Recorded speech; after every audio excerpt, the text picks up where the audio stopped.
Señoras y señores, buenas tardes. En nombre de la rectora magnífica de la Universidad de Sevilla, vamos a dar inicio al acto. Va a conducirlo el señor presidente de la Real Academia Sevillana de Ciencias, don Miguel Ángel de la Rosa Acosta, que tiene la palabra. Buenas tardes a todos. Gracias por venir a este acto de toma de posesión del doctor Antonio Ramos Reyes como académico de número. Empezar dándole las gracias al vicerrector de Relaciones Institucionales de la Universidad de Sevilla, que hoy nos acompaña en representación de la rectora de la universidad, al decano de la Facultad de Física, por alojarnos en su casa, como siempre, y por supuesto el señor secretario de la Real Academia Sevillana de Ciencias. Bien, damos comienzo por consiguiente al acto de toma de posesión como académico de número del doctor Antonio Ramos Reyes, propuesto estatutariamente en Junta General celebrada el 4 de diciembre de 2024. A continuación, el secretario de la Academia, Enrique Fernández Cara, dará lectura al extracto del acta correspondiente al punto del orden del día en que se aprobó la propuesta. Extracto del acta de la Junta General de 4 de diciembre de 2024. En la sede de la Academia se celebra sesión de la Junta General en presencia del presidente y el secretario con el siguiente punto 4 en el orden del día. Propuestas de nuevos académicos. En este punto se incluyen varias propuestas y entre ellas las del doctor Antonio Ramos Reyes. La documentación correspondiente ha sido repartida, por lo que procede a continuación debatir y, en su caso, votar el ingreso en la Academia. La propuesta es presentada y defendida por el académico Javier Brey Ávalo, que destaca los méritos científicos y académicos del candidato, así como su entera disposición a colaborar en las actividades de la Academia. En particular, el académico Javier Brey Ávalo destaca que el doctor Antonio Ramos Reyes, discípulo del profesor Antonio Castellanos, figura en el listado del 2% de científicos destacados de la Universidad de Stanford y es un experto a nivel internacional en electrohidrodinámica de suspensiones y microfluídica. Las propuestas son ampliamente comentadas y varios académicos presentes muestran su apoyo. La votación secreta, complementada por los votos emitidos por correo o en diferido, arroja un número de votos favorables suficiente. En consecuencia, queda aprobada la propuesta, con lo cual se anuncia que se comunicará de inmediato al interesado. Bien, muchas gracias. A continuación, ruego a los dos académicos más modernos presentes en la sala que tengan a bien acompañar al recipiendario hasta el estrado y a los asistentes que se pongan en pie para recibir al nuevo académico.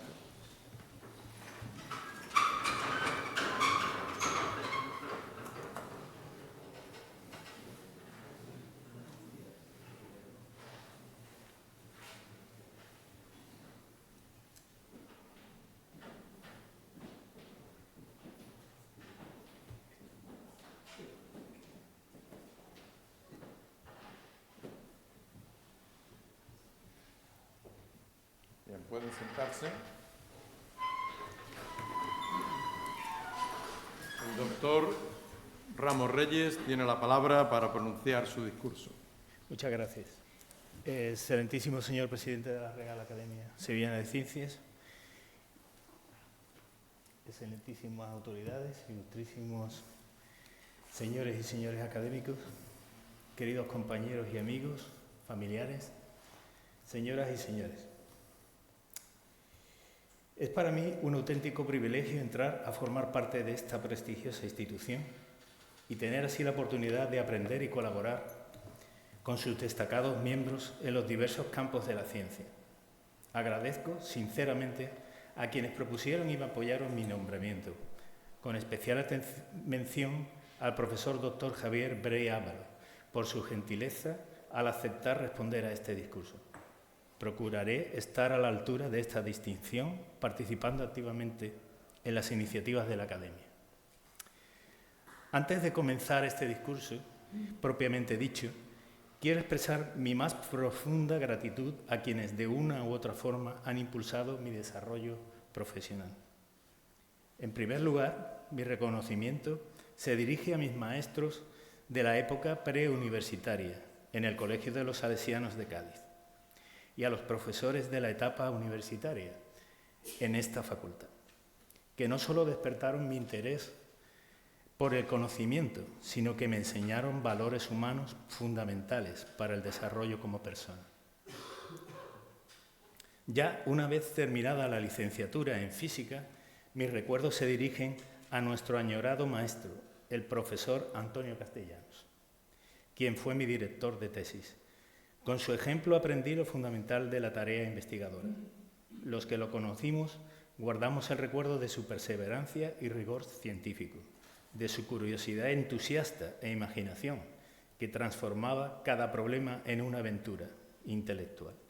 Su legado científico y humano permanece en nuestra memoria.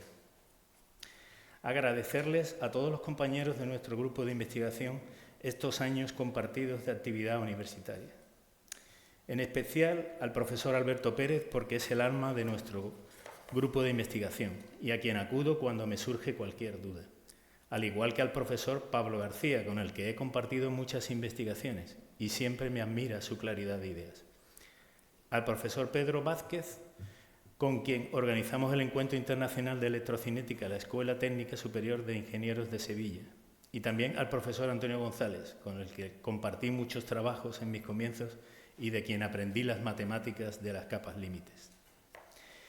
También quiero agradecerles todos estos años a los demás compañeros del área de electromagnetismo, muy especialmente a los profesores Francisco Medina y Ricardo Márquez, con los que he compartido muchas comidas y cafés y me resolvieron muchas dudas de la materia en la que soy docente.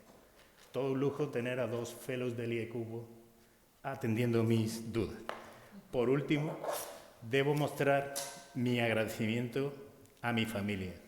En primer lugar, a mis padres, Sebastián y Rosario, por su cariño y apoyo constante. Pertenecen a esa generación de españoles que con su esfuerzo consiguieron que sus hijos fueran universitarios por primera vez en la familia. A mis hermanas Charo y Paz y a mi pareja Blanca, agradecerles todos estos momentos de alegría que compartimos. Bien, paso ahora ya a la parte más técnica. El título de la charla es Electromicrofluídica y con ello queremos hacer referencia al empleo de campos eléctricos para manipular tanto partículas como fluidos en la escala micrométrica. Este es el campo donde hemos desarrollado nuestra investigación. Intentaré en este discurso presentarles algunas de las investigaciones que hemos desarrollado dentro de un marco más general que es el de la microfluídica. He querido reconocer la importancia de la microfluídica y sus aplicaciones y por ello le dedico la primera parte de esta exposición, para en una segunda parte mostrarles nuestras investigaciones en el campo de la electromicrofluídica. Pienso que si nuestros trabajos han tenido una relevancia mayor de lo habitual es porque se desarrollaron en este campo de los fluidos en sistemas microscópicos. La microfluídica es la ciencia de manipular fluidos y partículas inmersas en estos, a escala submilimétrica. Ha ido evolucionando desde una herramienta de laboratorio especializada a convertirse en una piedra angular del diagnóstico médico moderno, al desarrollo de fármacos y la ciencia ambiental. Presentaré algunos ejemplos que creo que pueden dar cuenta de la importancia que ha adquirido esta tecnología, esta ciencia. Estos ejemplos se enmarcan en la biotecnología, área donde la microfluídica ha encontrado más aplicaciones. Tanto las pruebas de COVID-19, los test de embarazo, los glucómetros para diabéticos, como las impresoras 3D utilizan o son dispositivos microfluídicos. Esto es, todos estos ejemplos presentan fluidos que se mueven por canales donde al menos una de las dimensiones está por debajo del milímetro. La manipulación de cantidades minúsculas de fluidos, desde microlitros hasta picolitros, a través de canales de tamaño microscópico, presenta una serie de ventajas en el análisis químico o biológico, como son reducir drásticamente el consumo de las muestras al usar pequeños volúmenes,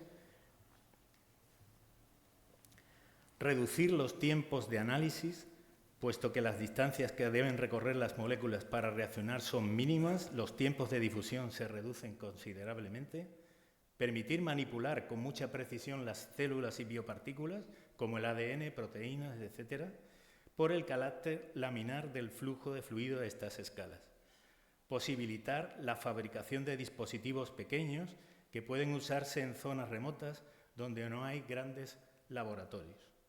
Permitir la integración de múltiples pasos, mezcla, reacción, separación, detección, en un solo chip, eliminando errores humanos. Todas estas características conforman el concepto del laboratorio en un chip. La idea de que mediante la miniaturización se pueden realizar procesos complejos de análisis en dispositivos del tamaño de un chip. En la siguiente figura muestro una de las propiedades más características de la microfluídica, el flujo laminar, que permite un gran control sobre fluidos y partículas. Aquí vemos flujos de agua coloreados convergiendo en un microcanal y avanzando en un flujo laminar sin mezcla turbulenta. Esta tecnología beneficia a diversos sectores. Por ejemplo, en medicina facilita la detección de biomarcadores de cáncer y la secuenciación de ADN. En el ámbito farmacéutico permite el cribado masivo de nuevos fármacos para analizar la reacción celular antes de los ensayos clínicos. Asimismo, en el área del medio ambiente hace posible el uso de sensores portátiles para detectar contaminantes en el agua en tiempo real. Hemos de reconocer que la vida ha desarrollado dispositivos microfluídicos o se ha enfrentado a la microfluídica desde sus inicios. Los organismos unicelulares se enfrentan a un ambiente muy diferente del mundo macroscópico. La propulsión de microorganismos es radicalmente distinta de la que tenemos en nuestra escala. Un ejemplo donde la naturaleza ha desarrollado dispositivos microfluídicos es el de las plantas. Estas desarrollaron microcanales para transportar los nutrientes disueltos en la savia desde las raíces hasta las ramas más altas, empleando la capilaridad. Esto es posible porque los capilares por donde se mueve la savia son micrométricos. Y los animales, al igual que las plantas, también emplean diminutos vasos sanguíneos para distribuir los nutrientes y el oxígeno a cada célula de nuestros cuerpos. Podemos preguntarnos qué hace tan diferente el mundo microscópico de nuestro mundo macroscópico. Al reducir el tamaño del sistema, las fuerzas de superficies, las de tensión superficial, las de adhesión y las fuerzas viscosas se vuelven dominantes frente a las fuerzas de inercia y de gravedad. Incidentalmente, las fuerzas eléctricas también se vuelven dominantes a estas escalas pequeñas. Podemos interpretar estos cambios mediante números adimensionales que expresan la razón entre las fuerzas en orden de magnitud. El número de Bond o de Otbos mide la razón entre la fuerza de gravedad y la de tensión superficial. Aquí ρ representa la densidad de masa y gamma el coeficiente de tensión superficial. Para valores típicos del agua, la fuerza de tensión superficial domina la fuerza gravitatoria si la longitud característica es menor de 2 milímetros, lo que da cuenta, por ejemplo, de la formación de gotas esféricas a estas escalas o de que no haya gotas de 1 metro. El número adimensional equivalente, en el caso eléctrico, llamémoslo número de Bond eléctrico, mide la razón entre la fuerza de gravedad y la de presión eléctrica, las fuerzas eléctricas.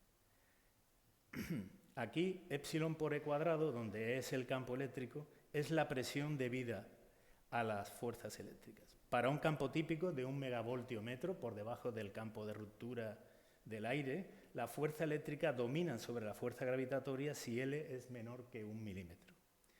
Las fuerzas eléctricas, que son poco eficientes a escalas macroscópicas, dominan en la escala microscópica.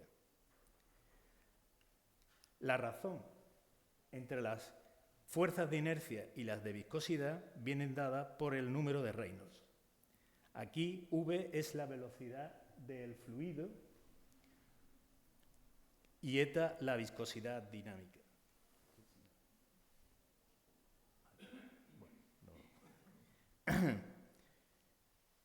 En microfluídica el número de reinos puede ser menor que la unidad o suele ser menor que la unidad y los vórtices asociados a la inercia no suelen estar presentes.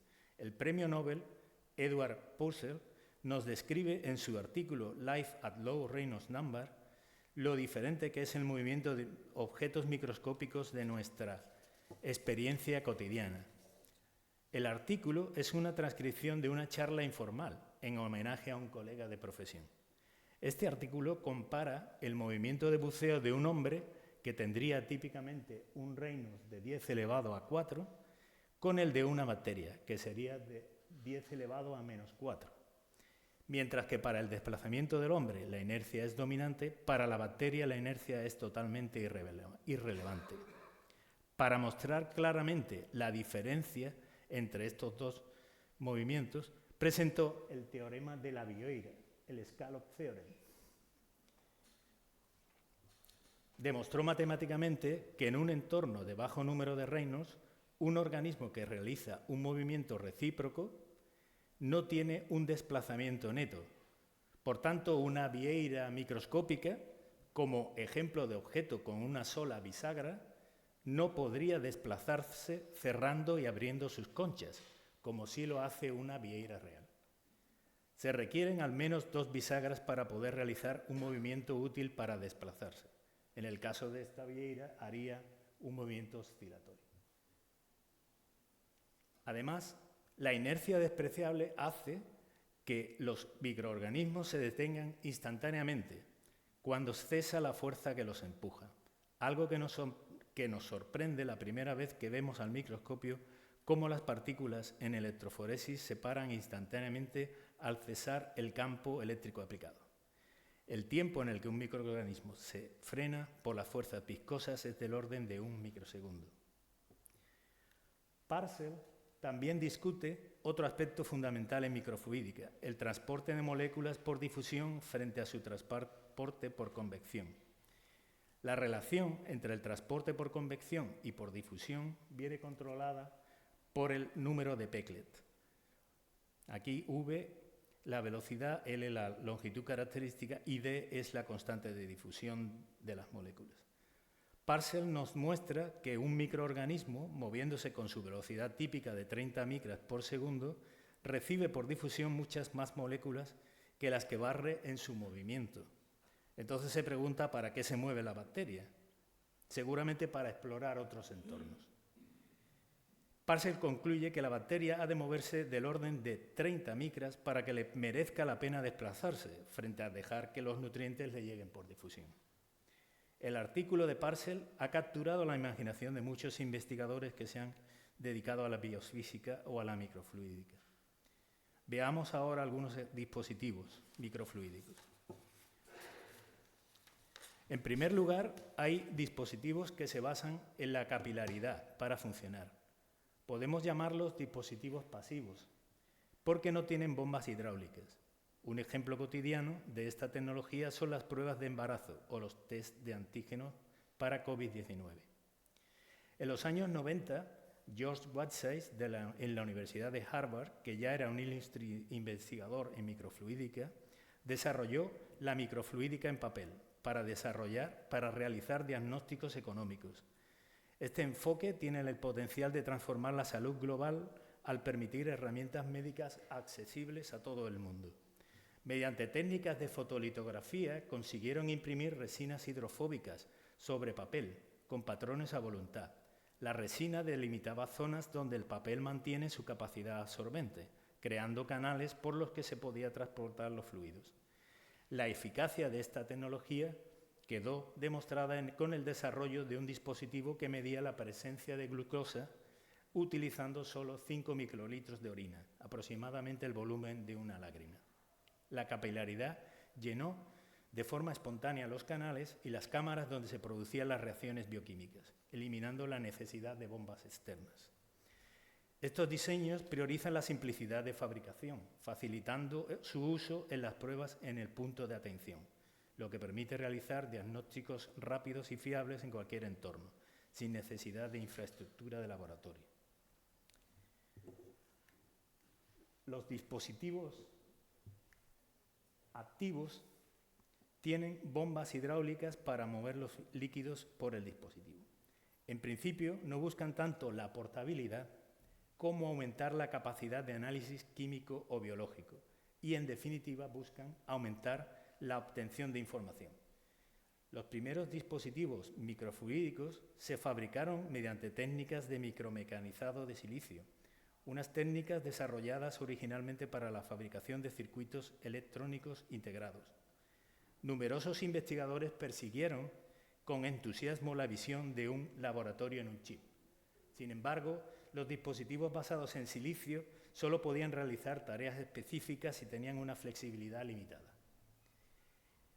En el desarrollo de los dispositivos microfluídicos tuvo una importancia capital la invención de la litografía blanda para la fabricación de microcanales empleando un elastómero, el polidimetilsiloxano, el PDMS. La litografía blanda fue introducida por Whiteside y su equipo de Harvard a principios de los 90. Comprende una familia de técnicas de micro y nanofabricación que emplean un sello o molde para la generación de micropatrones sobre una capa de PDMS. Este tipo de fabricación fue adoptado ampliamente, convirtiéndose en el estándar de fabricación. Las propiedades de simplicidad, flexibilidad, transparencia, biocompatibilidad y rápido tiempo de fabricación permitieron a muchos investigadores desarrollar sus propios dispositivos, de manera que antes no eran posibles. En la actualidad, la impresión 3D para la creación de los moldes está abriendo todavía más las posibilidades del diseño. Esta sinergia permite crear geometrías complejas y personalizadas con una facilidad sin precedentes, democratizando el acceso a la microfabricación avanzada. En muchos aspectos, los circuitos microfluídicos son análogos a los circuitos eléctricos, donde las corrientes y voltajes son equivalentes a los flujos y a las caídas de presión. Para el desarrollo de la idea del laboratorio en un chip fue muy importante la invención de la válvula microfluídica, fabricada con PDMS. Faltaba el elemento no lineal. Esta válvula, inventada por Stephen Quake y Mark Unger en el año 2000, permitió la fabricación de circuitería microfluídica compleja. El grupo de Quake aprovechó las válvulas microfluídicas para automatizar y paralelizar en la microescala todos los protocolos imaginables de biología molecular, desde el aislamiento, la amplificación y el análisis de ácidos nucleicos hasta la clasificación celular y la cristalografía de proteínas. Otros equipos investigadores aplicaron las microválvulas para perfilar rápidamente células madre, clasificar gusanos microscópicos, realizar inmunoensayos a gran escala para el diagnóstico del cáncer o analizar biopsias de tejido en cantidades impensables hasta entonces. Un ejemplo paradigmático del impacto de la microfluídica es su contribución a la secuenciación de ADN. El proyecto Genoma Humano aprovechó las ventajas que ofrecía la microfluídica para lograr una mayor precisión y al mismo tiempo aumentar el rendimiento experimental de forma reproducible y rentable. Dado que las reacciones químicas son más controladas y rápidas en microfluídica, se desarrollaron chips para realizar la reacción en cadena de la polimerasa, el PCR, y así acelerar el procesamiento del ADN. Para la clasificación por tamaños de los fragmentos de ADN se empleaba la electroforesis capilar, que utiliza campos eléctricos para separar moléculas en capilares de vidrio. La paralelización e integración de la electroforesis capilar en chips microfluídicos contribuyó a acortar los tiempos de la secuenciación del ADN. Posteriormente, la aparición de la secuenciación de nueva generación redujo drásticamente los costes y tiempos de ejecución. Esta técnica es un método masivamente paralelo, basado en la síntesis de ADN dentro de cámaras microfluídicas. Esto es, lee millones de fragmentos de ADN al mismo tiempo, basándose en el apareamiento de bases complementarias y emitiendo una señal luminosa cada vez que se produce el apareamiento. Así, el tiempo de secuenciación de ADN se redujo de años a días y los costes se redujeron bastante al usar pequeños volúmenes. En una tecnología aún más reciente, denominada secuenciación por nanoporos, las moléculas de ADN pasan a través de un poro de tamaño molecular. Aquí estamos ya en la frontera de la microfluídica, hemos entrado en la nanofluídica. Este método lee directamente la secuencia de ADN, al medir la corriente eléctrica que atraviesa el nanoporo, ya que la señal eléctrica depende de qué letra de ADN cruza el poro. Este método ofrece la ventaja de análisis en tiempo real y la portabilidad. Por último, un conjunto de dispositivos microfluídicos ha adquirido mucha importancia, aquellos que se basan en la generación de gotas. Se ha dado en llamar la microfluídica en gotas o digital.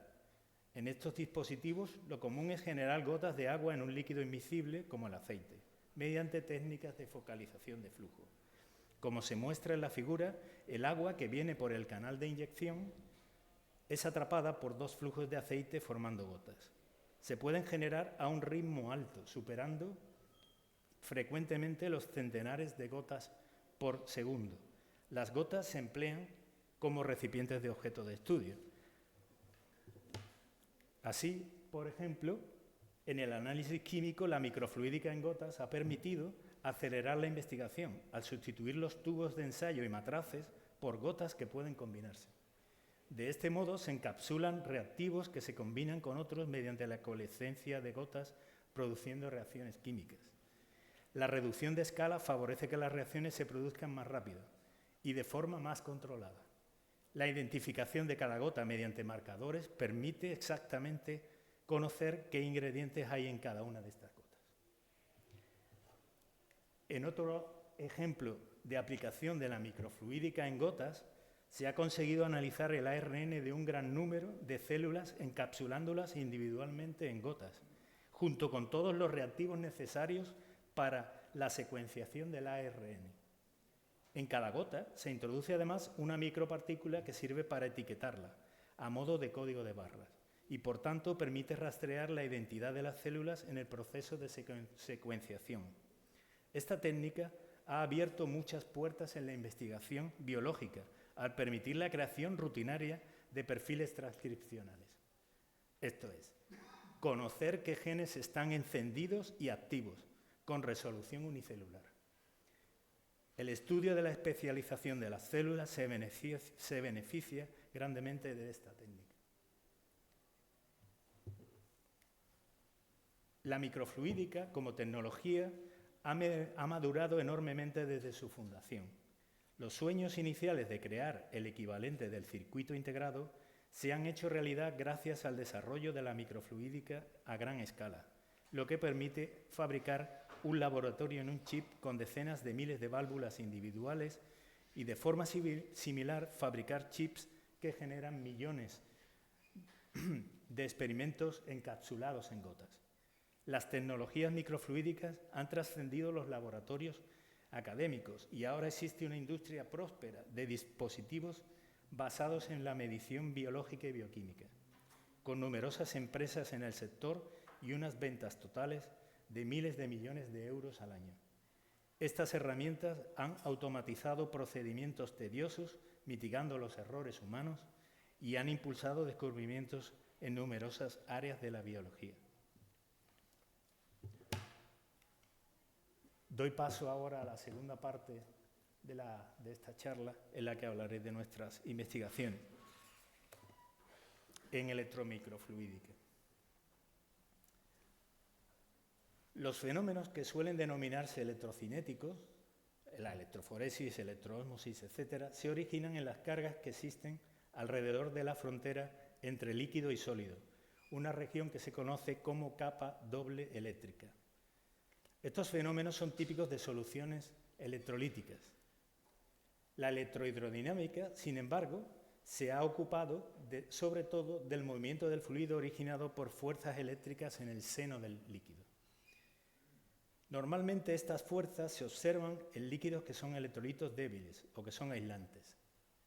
Nuestras investigaciones se han centrado en la aplicación de campos eléctricos de corriente alterna para manipular partículas en medios acuosos y en sistemas micrométricos. A estas escalas, La división entre electrocinética y electrohidrodinámica no está tan clara, pues en las soluciones acuosas aparecen tanto fuerzas en el volumen como en la parte difusa de la capa doble eléctrica, la llamada capa de Debye. Con campos eléctricos alternos, el movimiento de una partícula es oscilatorio y no hay un movimiento neto. Si queremos manipular las partículas, aplicamos campos que son inhomogéneos mediante la técnica de dielectroforesis. En su forma más simple, la dielectroforesis es el movimiento de partículas polarizables por la acción de campos eléctricos inhomogéneos sobre el dipolo inducido en la partícula. La expresión de la fuerza es cuadrática con el campo, por lo que al cambiar el signo del campo aplicado, la fuerza va en la misma dirección. En la figura se muestra un esquema de cómo son las fuerzas si las partículas son más polarizables que el medio, a la izquierda, que se llama, o menos polarizables que el medio, a la derecha. En la dielectroforesis positiva, que es a la de la izquierda, la partícula es atraída por la zona de campo intenso, mientras que la dielectroforesis negativa es repelida. También presentamos en la figura fotos experimentales tomadas con microscopio en las que podemos observar dielectroforesis positiva a la izquierda. Las partículas se dirigen a los bordes de los electrodos, donde el campo es más intenso, y dielectroforesis negativa a la derecha. Las partículas se alejan de los bordes y se van a una zona de poca intensidad de campo. Notemos una de las ventajas de la dielectroforesis. Para estas partículas, el comportamiento de dielectroforesis positivo o negativo depende de la frecuencia, y son las mismas partículas.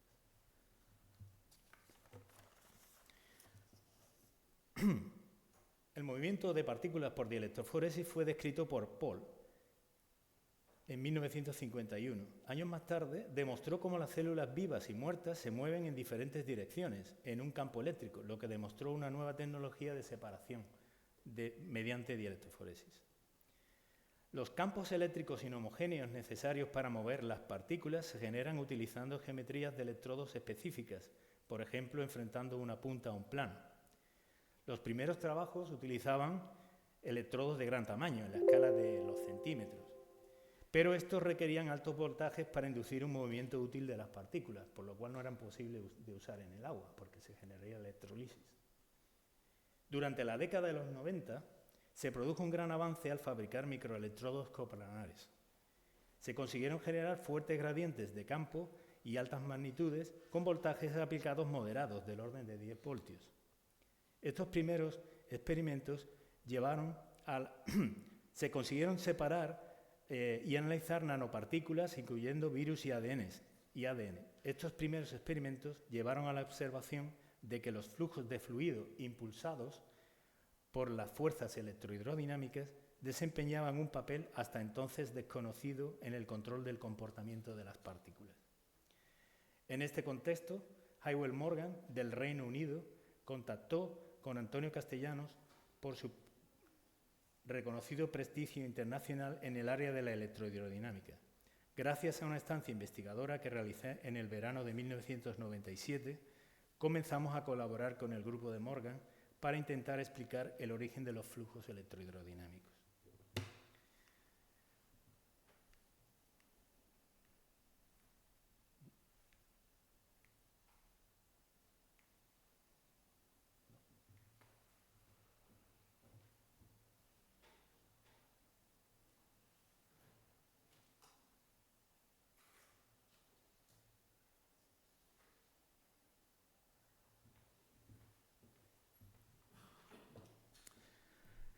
En 1998 resumimos las fuerzas electrocinéticas de corriente alterna en una publicación en la revista Journal of Physics D, que describía la dependencia con la frecuencia y el voltaje de las fuerzas de dielectroforesis y electrohidrodinámicas para un sistema de electrodos coplanares simple. Mostramos que el flujo de fluido podía ser impulsado tanto por fuerzas electrotérmicas causadas por el calentamiento Joule generado por el campo eléctrico, como por la acción del campo eléctrico sobre la carga inducida en la capa doble que se forma entre el electrodo y el electrolito.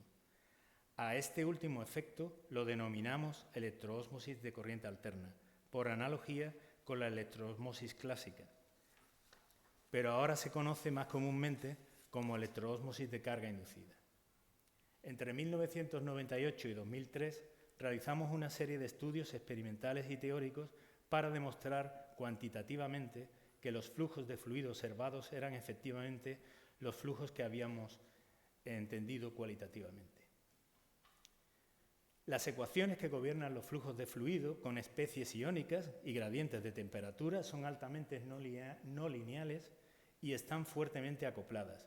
Nuestro objetivo fue simplificarlas al máximo dentro de lo posible mediante estimaciones de orden de magnitud para sistemas experimentales realistas. Los resultados de estas investigaciones, junto con las ecuaciones simplificadas de la electrohidrodinámica, se presentaron en una publicación en el Journal of Physics D.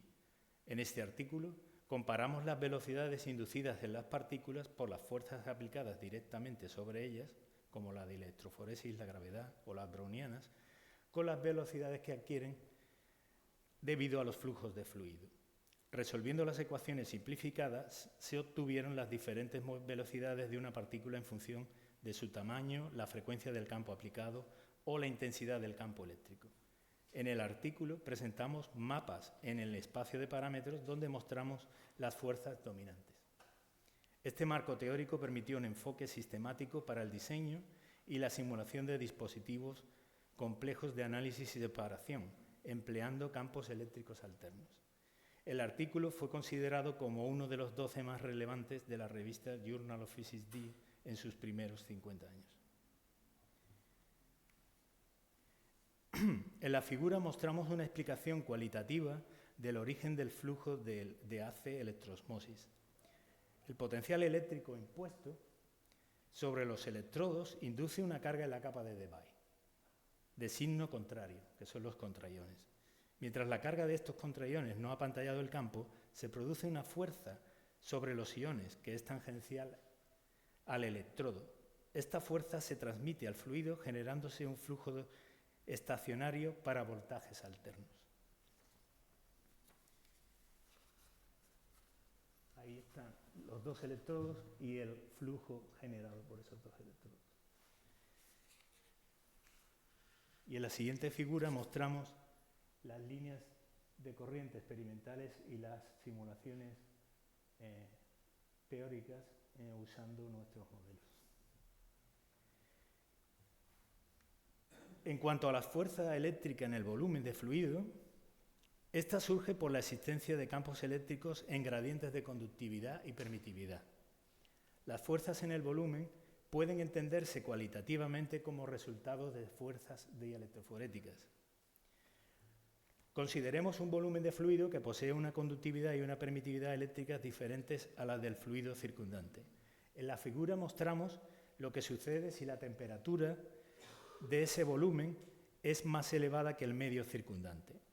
La conductividad eléctrica aumenta con la temperatura, mientras que la permitividad dieléctrica disminuye con la temperatura.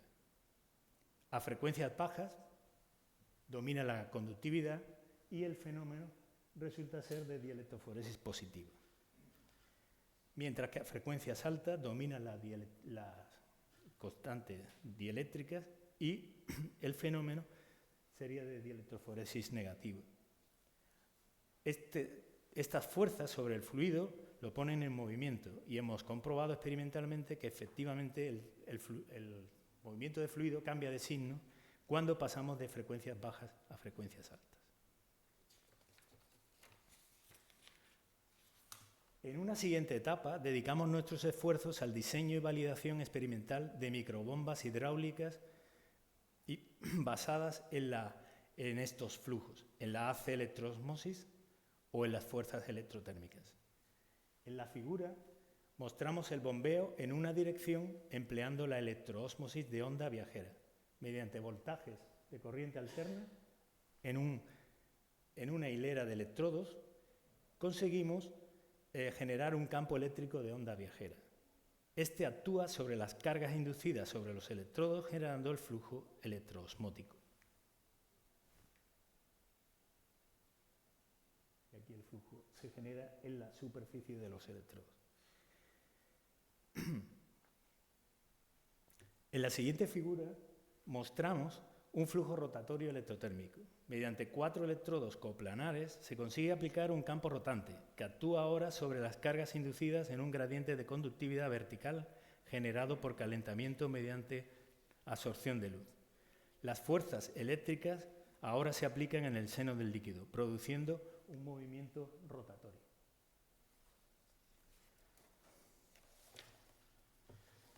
Posteriormente, estudiamos el movimiento de micropartículas metálicas por aplicación de campos eléctricos.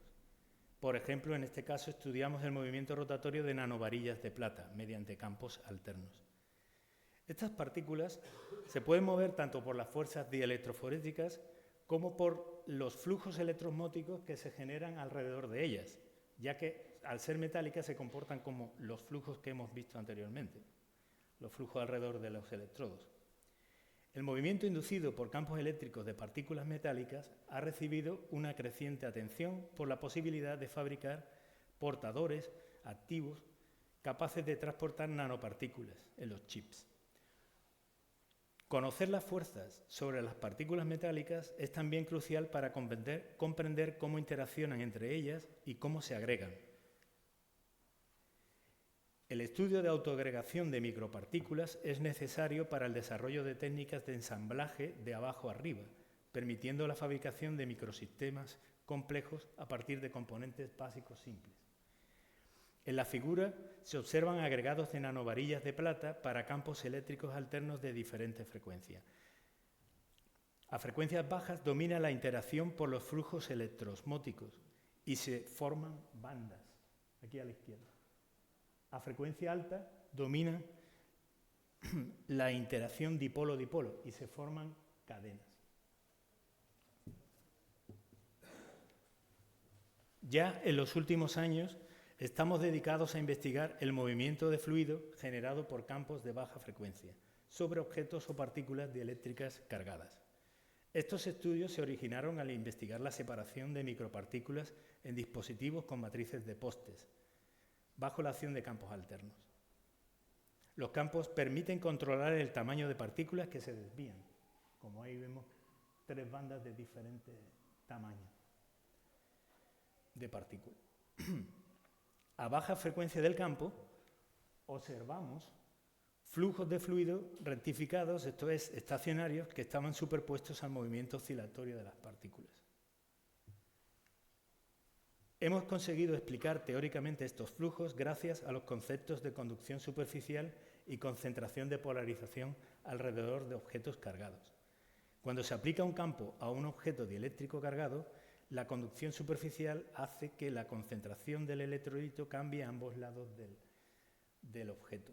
Se produce una zona de vaciamiento de sal y otra zona de enriquecimiento de sal. Estas regiones de vaciamiento y enriquecimiento son análogas a las que hay a ambos lados de una membrana selectiva de iones. En las ecuaciones electrocinéticas, la aparición de estas concentraciones que se llamamos de polarización de la concentración introducen términos no lineales en las fuerzas que generan flujos de fluidos rectificados. Estos flujos aparecen tanto alrededor de los postes aislantes como alrededor de las partículas que queremos manipular eléctricamente, las partículas dieléctricas que queremos manipular.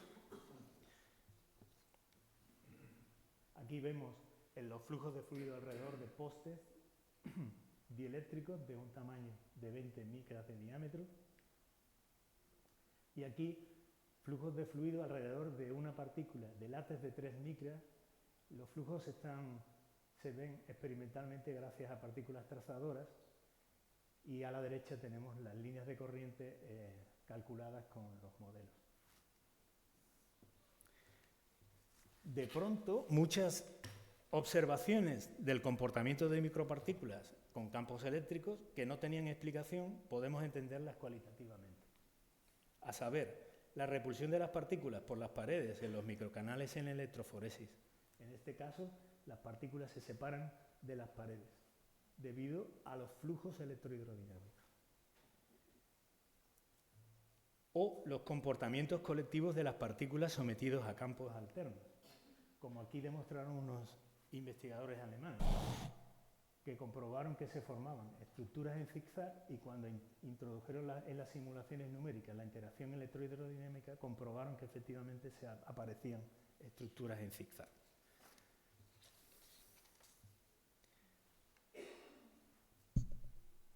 Bien, para concluir este bloque dedicado a la electrocinética y a la electrohidrodinámica en microsistemas, me gustaría destacar la extraordinaria evolución y consolidación de esta área que ha experimentado a lo largo de todos estos años. La tecnología del laboratorio en un chip a menudo requiere numerosas funciones sobre las partículas, como su separación, concentración, captura, detección, clasificación, que pueden realizarse con campos eléctricos alternos. En la figura mostramos un ejemplo de uso de la dielectroforesis para separar las gotas seleccionadas del resto. Este experimento fue realizado por un equipo de investigadores franceses y americanos. En la última parte hay electrodos que usan la dielectroforesis para separar las partículas que nos interesan del resto. La simplicidad de generar los campos eléctricos alternos empleando microelectrodos en los microcanales hace a la electrocinética con campos alternos particularmente atractiva para los investigadores en microfluídica. Bien, como epílogo, he de decir que nuestra trayectoria se ha forjado en el equilibrio entre la investigación teórica y la experimental. La electrocinética y, en general, el área de la dinámica de fluidos nos permite esta alternancia con cierta facilidad. Me considero afortunado al poder combinar estas dos actividades. Claro está que recorrer este trabajo, este camino teórico experimental, no es un logro individual, sino una labor esencialmente colectiva. Desde el buen funcionamiento del laboratorio hasta la optimización de ordenadores de alto rendimiento y de los programas, cada avance ha sido fruto del esfuerzo compartido por los miembros del grupo de investigación al que pertenezco. La suerte de poder trabajar con experimentos y teoría es que a veces los experimentos han dictado el rumbo de la teoría, especialmente cuando los experimentos revelan fenómenos inesperados. En esos casos, nuestra prioridad ha sido siempre alcanzar una comprensión fundamental del problema, diseñando experimentos y modelos que priorizan la sencillez sin sacrificar la esencia del fenómeno. Y aquí ahora recuerdo cuando el profesor Hywel Morgan nos dijo ¿qué electrodos fabricamos para hacer los experimentos? Y le dijimos, pues 2 electrodos planos, coplanares, rectos. Y esa fue, digamos, la idea que tuvimos en aquel entonces. De manera que esa filosofía de trabajo de priorizar la sencillez sin sacrificar la esencia del fenómeno, sin duda la heredamos de nuestro fundador del grupo de investigación, Antonio Castellano. Muchas gracias por su atención.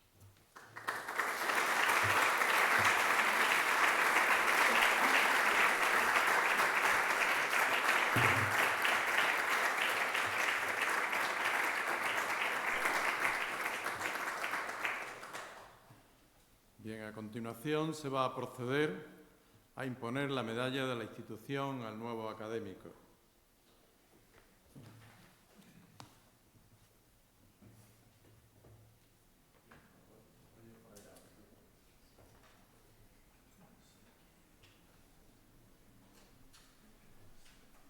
En el nombre de Su Majestad el Rey, don Felipe VI, y por el poder que me otorga en la Academia, tengo el privilegio de nombrarle académico de número de esta Real Academia Sevillana de Ciencias.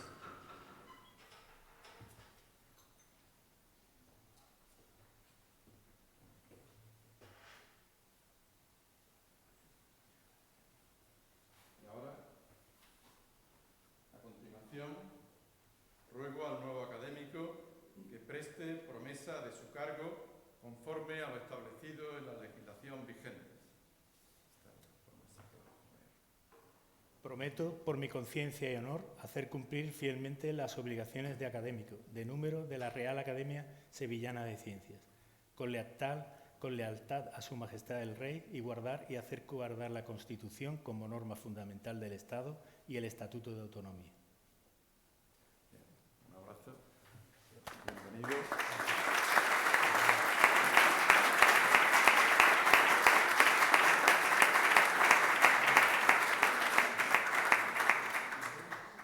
A continuación, ruego al nuevo académico que abrace a los demás miembros de esta Real Academia y que se sirva a ocupar el sitio que le corresponde entre los académicos y académicas. Puedes dentro de la mesa y luego los académicos.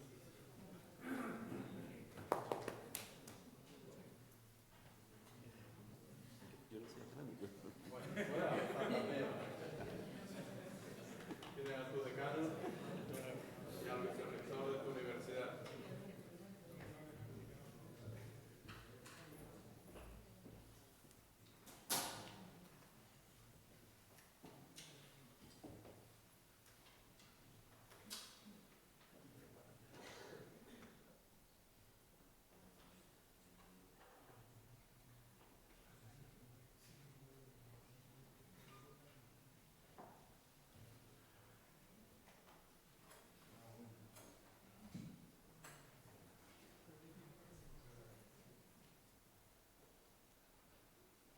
Tienes a...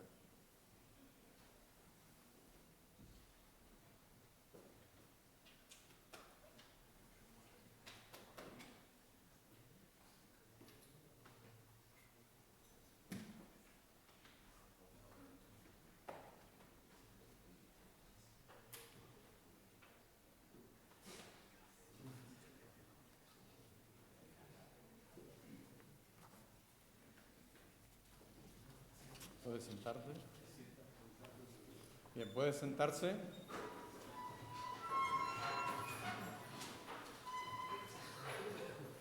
A continuación tiene la palabra el ilustrísimo señor don Javier Brey Ávalo para que en nombre de la Academia conteste al discurso del recipiendario.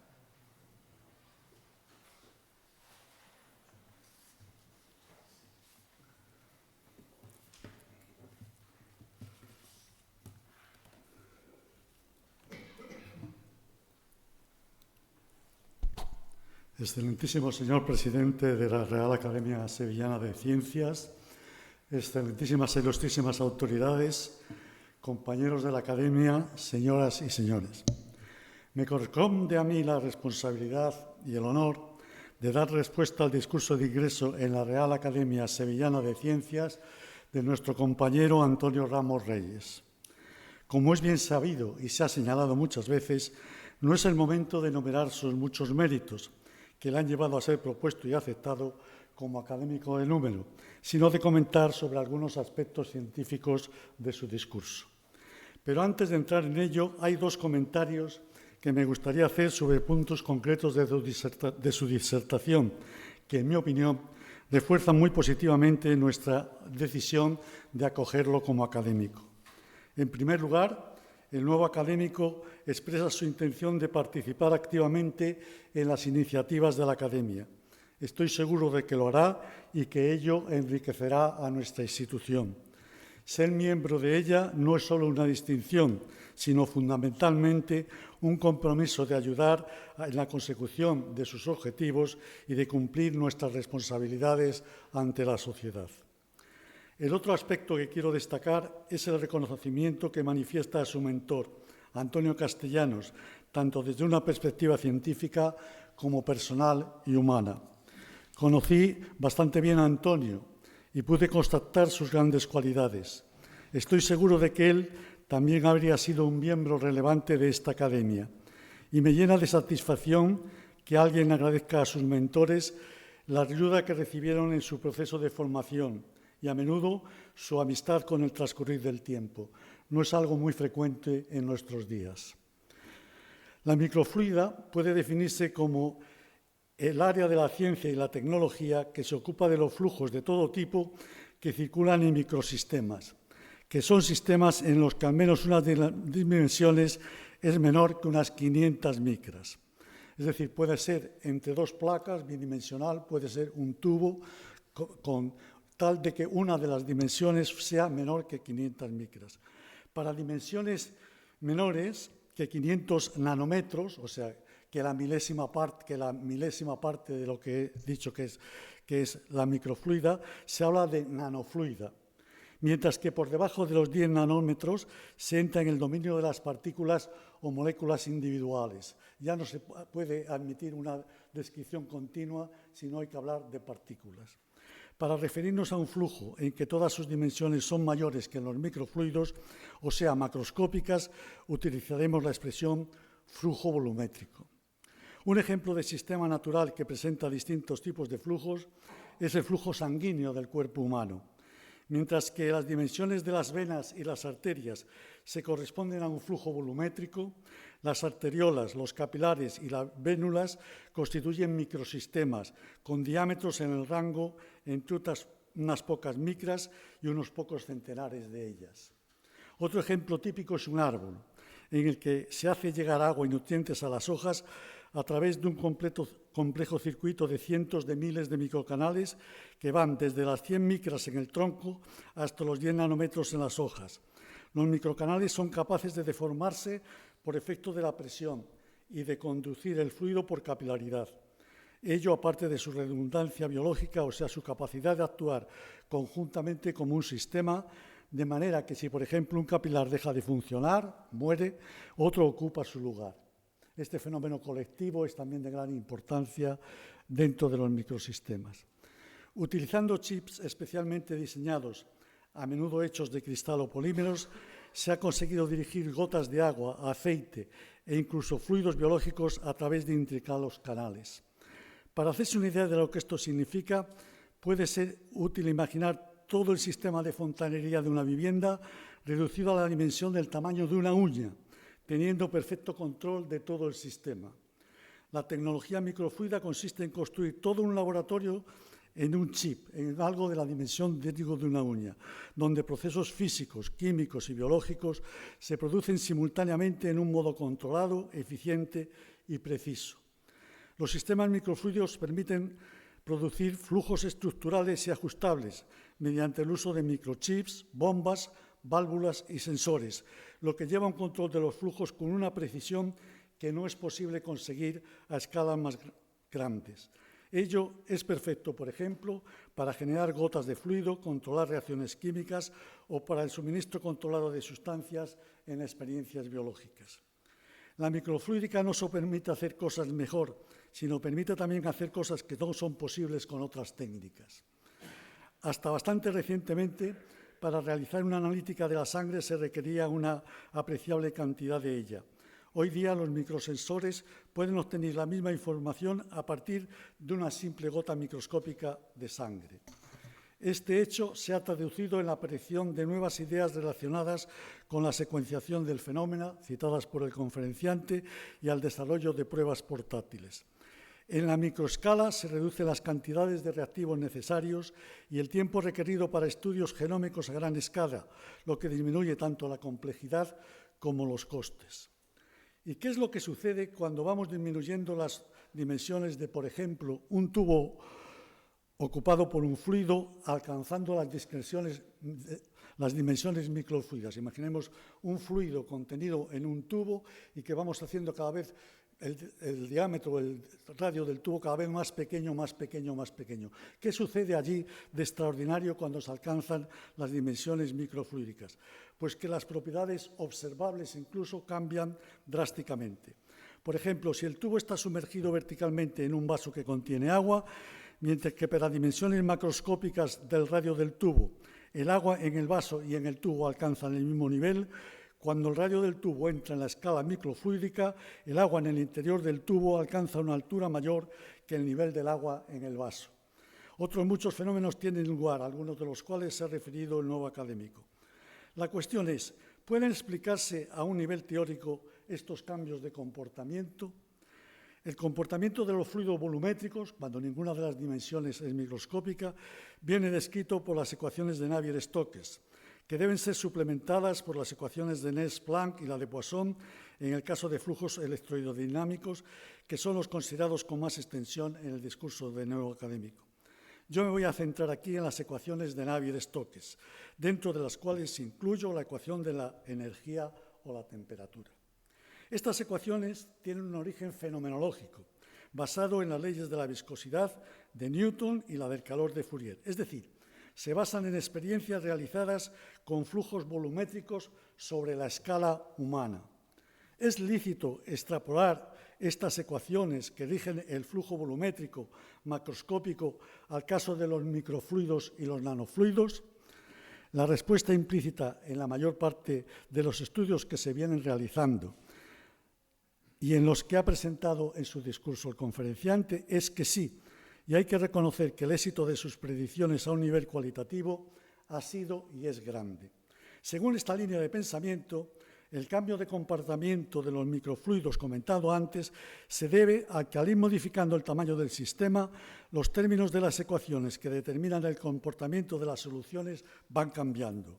Más concretamente, en la escala microfluídica, los efectos de la fuerza gravitatoria se vuelven despreciables frente a los efectos de fricción debidos a la viscosidad. Además, la convección es pequeña, mientras que la capilaridad debida a la tensión superficial pasa a jugar un papel fundamental. Una consecuencia de la anterior es que a escala microscópica se producen flujos laminares en el fluido que son más estables, controlables y predictibles que los flujos turbulentos que se producen a escalas mayores macroscópicas. Además, en los flujos laminares, el único mecanismo por el que se mezclan chorros adyacentes, paralelos en el fluido, es la difusión, que es un proceso muy lento frente al proceso turbulento. La importancia relativa de los distintos efectos en las ecuaciones se mide en la práctica mediante números adimensionales, algunos de los cuales han sido mencionados también en el discurso. Dicho a un nivel más cualitativo, los efectos de interacción del fluido con las paredes se vuelven dominantes cuando el tubo se hace suficientemente estrecho. Este dominio de unos efectos sobre otros en sistemas experimentales concretos ha sido eficazmente aprovechado por el nuevo académico en sus investigaciones para simplificar al máximo las ecuaciones generales y aplicarlas en cada caso específico. Experimentalmente se ha medido el coeficiente de viscosidad tangencial del agua. Ese es uno de los coeficientes que aparecen en las ecuaciones de Navier-Stokes y se ha visto que mantiene su valor macroscópico hasta unas dimensiones de 1 o 2 nanómetros, produciéndose un cambio drástico en su comportamiento cuando se confina mayor, cuando la dimensión se hace más pequeña. En otros trabajos se han encontrado resultados análogos con otros líquidos. Para los otros coeficientes que aparecen en las ecuaciones de Navier-Stokes, la situación parece ser distinta y que son afectados en mucha mayor medida por el confinamiento. Así, el coeficiente de difusión parece mostrar una fuerte dependencia algebraica respecto de la longitud típica del sistema. Hay muy pocos estudios experimentales con nanofluidos, es decir, con sistemas por debajo de los 500 nanómetros, debido a tanto a las dificultades de fabricación como a realizar medidas en ellos. Sin embargo, sí que existe un consenso en que una nueva y rica fenomenología surge en ese dominio. Hay varias razones para ello. Se sabe, por ejemplo, que en este régimen el fluido desliza sin fricción a lo largo de las paredes sólidas del canal y con ello indice tipos de flujos que no están presentes a mayor dimensión. También se ha demostrado que líquidos usuales pueden presentar estados inusuales de equilibrio cuando se les somete a confinamiento extremo.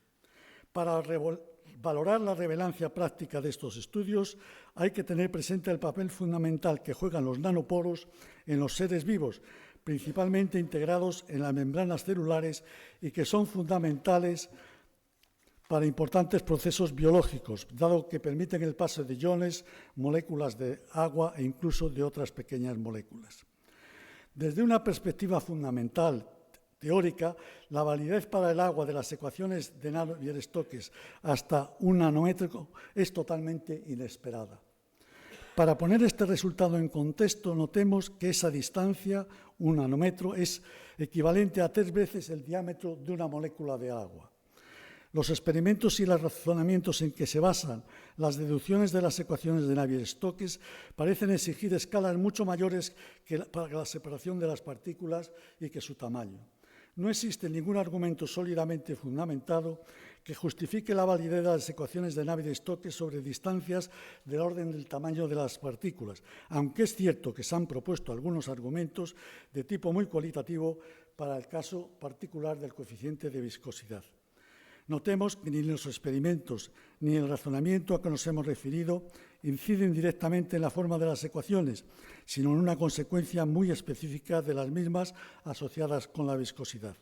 No se debe, pues, sobrevalorar estos resultados en el sentido de otorgarles el rango de ser una validación de a la escala microscópica de las ecuaciones de Navier-Stokes. Hasta ahora me he restringido en mis comentarios a las posibles restricciones que sobre la validez de las ecuaciones de Navier-Stokes imponen las dimensiones del sistema. Pero existen otras restricciones que pueden ser también relevantes en los microfluidos.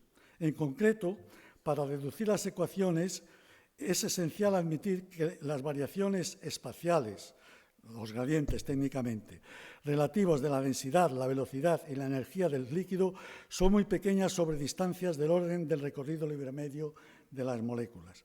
Este último, el recorrido libre medio, es una medida de la distancia media que recorren las moléculas del líquido entre dos colisiones consecutivas.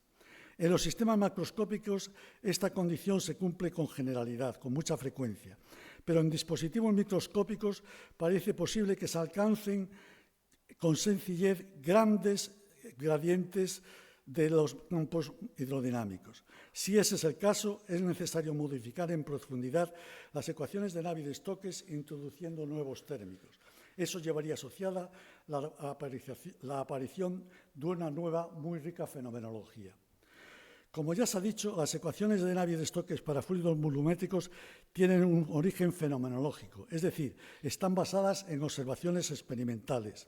Sin embargo, es cierto que se han reobtenido también teóricamente a partir de primeros principios, considerando un fluido como un conjunto de partículas que obedecen las leyes de la mecánica bajo condiciones matemáticamente bien definidas. Por ejemplo, las dos condiciones discutidas anteriormente de distancia mucho mayores que las dimensiones moleculares y gradientes muy pequeños de las magnitudes físicas. En principio, no existe ninguna razón conceptual ni práctica que impida extender estos estudios al caso de sistemas confinados, como los considerados en la microfluida. No quiero decir que sea sencillo hacerlo, sino solo que parece factible. Hasta ahora las investigaciones en esta línea son escasas, pero es de esperar que se produzcan resultados relevantes en un futuro próximo. En este contexto, es importante ser conscientes de que es posible que no exista una descripción hidrodinámica para el movimiento del fluido en la dirección perpendicular al confinamiento, pero que sí exista en la descripción hidrodinámica efectiva en la dirección del flujo.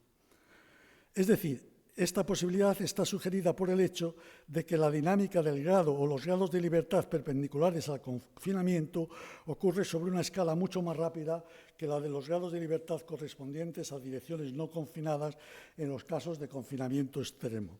Se trataría entonces de utilizar un método de eliminación de variables rápidas, incluidas las condiciones de contorno, en favor de las variables lentas. Se llegaría de este modo a unas ecuaciones cerradas para la evolución temporal de las variables lentas asociadas a la dirección del flujo. Naturalmente, un aspecto esencial en la microfluídica es cómo conseguir que el fluido se mueva a lo largo de los microcanales. Ello puede lograrse mediante bombas de desplazamiento positivo, también llamadas bombas volumétricas. Esencialmente consisten en encerrar de forma repetida un volumen fijo del fluido y moverlo mecánicamente a través del sistema, mediante una bomba rotatoria, por ejemplo. O, por ejemplo, aspirando una cantidad de líquido e impulsarlo hacia una salida en un ciclo posterior. Otro método consiste en generar una diferencia de presión en el seno del fluido, lo que genera una fuerza neta que produce su movimiento. Estos procedimientos se utilizan también en canales macroscópicos. Cuando las paredes del microcanal están cargadas, se forma en su proximidad una doble capa de iones de signo contrario. Entonces, si se aplica un campo eléctrico en la dirección del canal, los iones de doble capa se mueven hacia el electrodo de polaridad opuesta. Esto genera un movimiento del flujo cerca de las paredes que se convierte a través de las fuerzas viscosas en un movimiento convectivo en el volumen del fluido Se trata esto de un fenómeno de tipo electrocinético, a las que también se ha referido repetidamente nuestro conferenciante. También, en su discurso, el nuevo académico hace un repaso de sus aportaciones más relevantes a la electromicrofluida, comenzando por la identificación de la electroósmosis de corriente alterna o de carga inducida. También describe sus aportaciones al diseño y realización de microbombas y sus contribuciones al estudio de micropartículas metálicas como consecuencia de la aplicación de un campo eléctrico y la identificación de dos regímenes distintos en la interacción entre ellas. A mí me ha resultado particularmente interesante el resultado de que la fuerza de flotabilidad puede despreciarse frente a las electrotérmicas en los sistemas microfluídicos. Recientemente, él y sus colaboradores observaron experimentalmente y explicaron teóricamente la aparición de flujos estacionarios en matrices de postes bajo la acción de campos de corriente alterna. Esta imponente labor se ha desarrollado mediante un proceso continuo de realimentación entre la investigación teórica y la experimental, lo que implica, como ya se ha indicado en el discurso, una labor en equipo.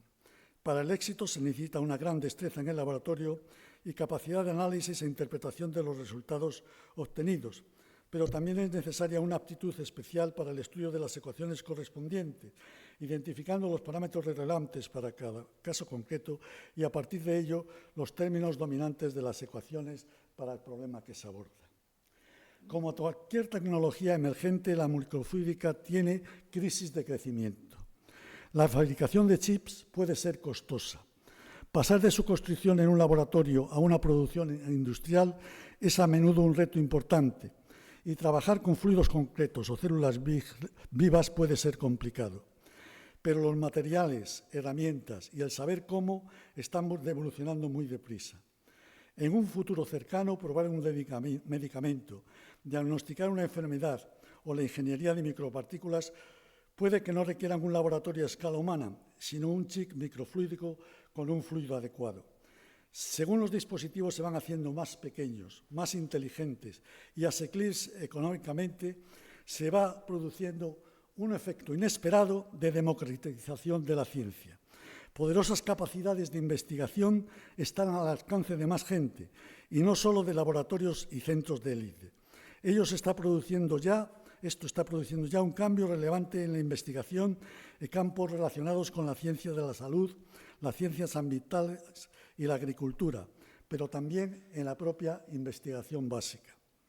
Quiero terminar dando mi más cordial enhorabuena a Antonio, primero por su elección como académico y segundo por su brillante discurso de ingreso, que nos ha ilustrado acerca de la relevancia de la electrocinética y la electroaerodinámica con campos alternos para el desarrollo de la microfluídica. Muchas gracias.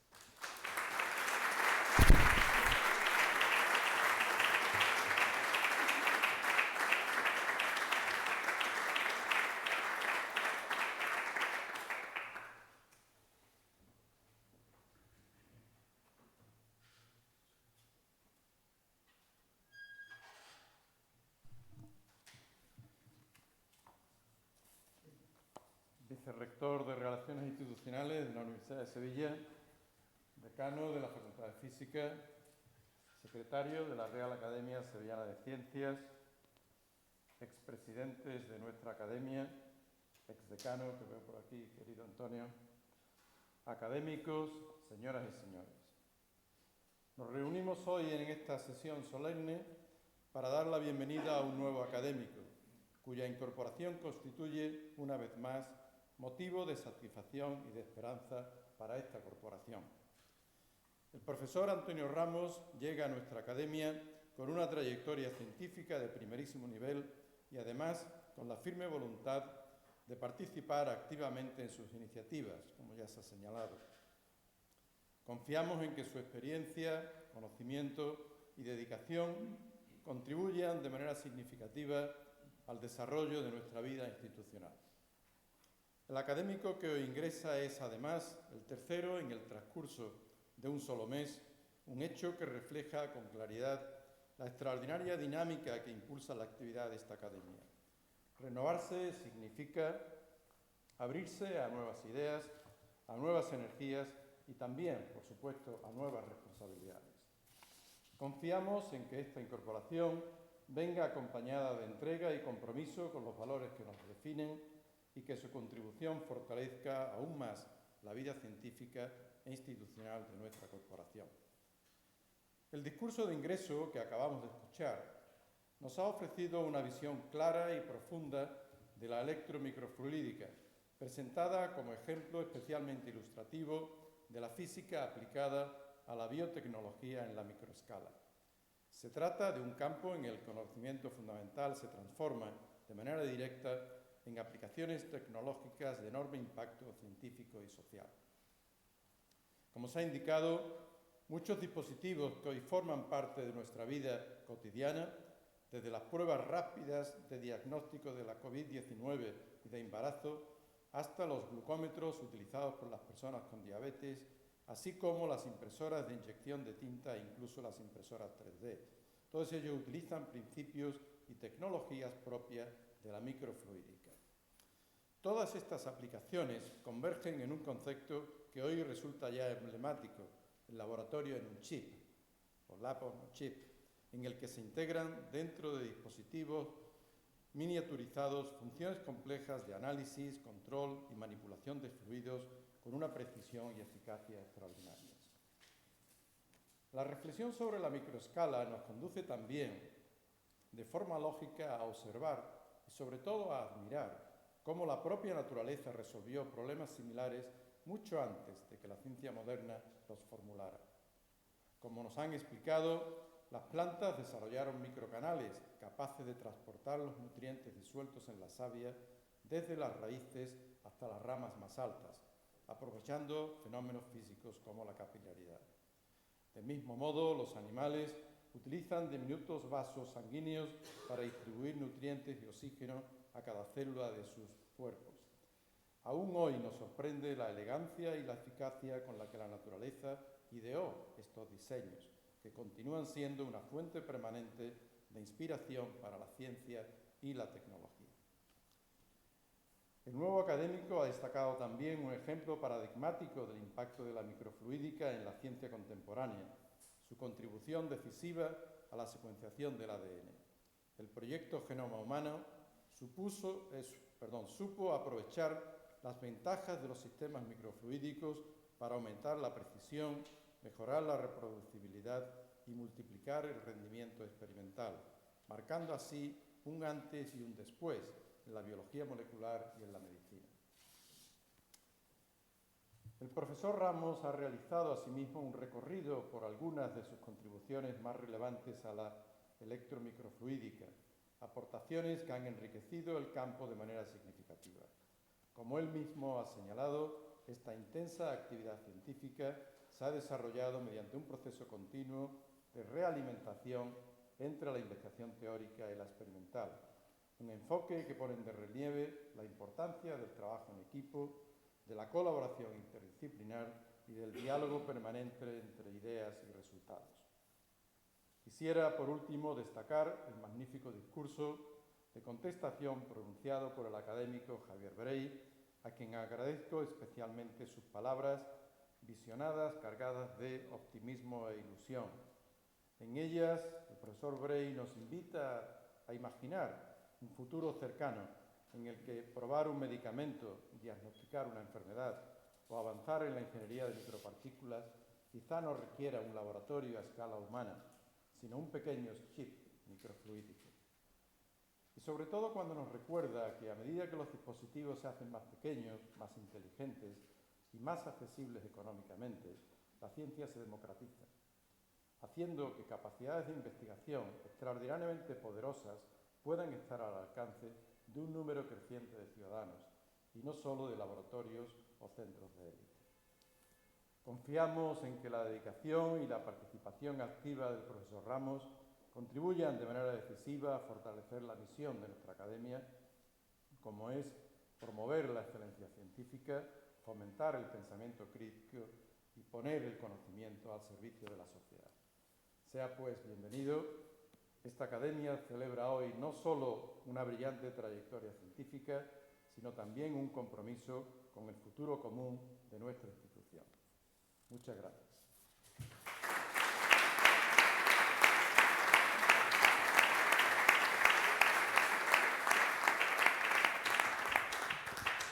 Por último, cedo la palabra al vicerrector de la Universidad de Sevilla, don Andrés Luque, para que dé clausura al acto de hoy.